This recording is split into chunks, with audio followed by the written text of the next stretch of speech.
কোনো না কোনো স্থানে সৃষ্ট হওয়ার ইচ্ছে প্রতিটা মানুষেরই থাকে, কিন্তু সৃষ্ট হওয়ার জন্য যে চেষ্টা আর কঠোর পরিশ্রম দরকার তা 90% মানুষের ভিতরেই থাকে না। কিন্তু সৃষ্ট ব্যক্তির স্থানে তোমাকে যেতে হলে কঠোর পরিশ্রম আর ধৈর্য রেখে এগিয়ে যেতে হবে। মনে রেখো, ধৈর্য রেখে এগিয়ে গেলে কেউ কখনো হারে না।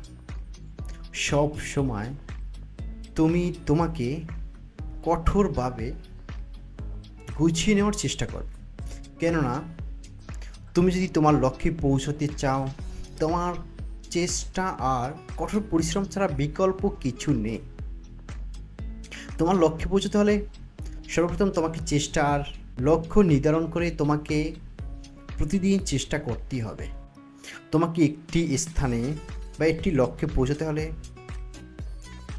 তোমার লক্ষ্য নির্ধারণ, তোমার চেষ্টা আর তোমার কঠোর পরিশ্রম তোমাকে তোমার লক্ষ্যে পৌঁছতে সাহায্য করবে। তোমাকে লক্ষ্য নির্ধারণ করে চেষ্টার মাধ্যমে কঠোর পরিশ্রম করে এগিয়ে যেতে হবে যদি তোমার লক্ষ্যে পৌঁছতে হয়।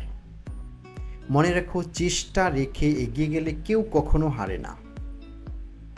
তার লক্ষ্য পৌঁছানোর জন্য তাকে অবশ্যই চেষ্টা করতে হবে। সবসময় তোমাকে তোমার লক্ষ্যে পৌঁছানোর জন্য কঠোর পরিশ্রমের মাধ্যমে এগিয়ে যাও, দেখবে তোমার লক্ষ্যে ইনশাল্লাহ পৌঁছাতে পারবে।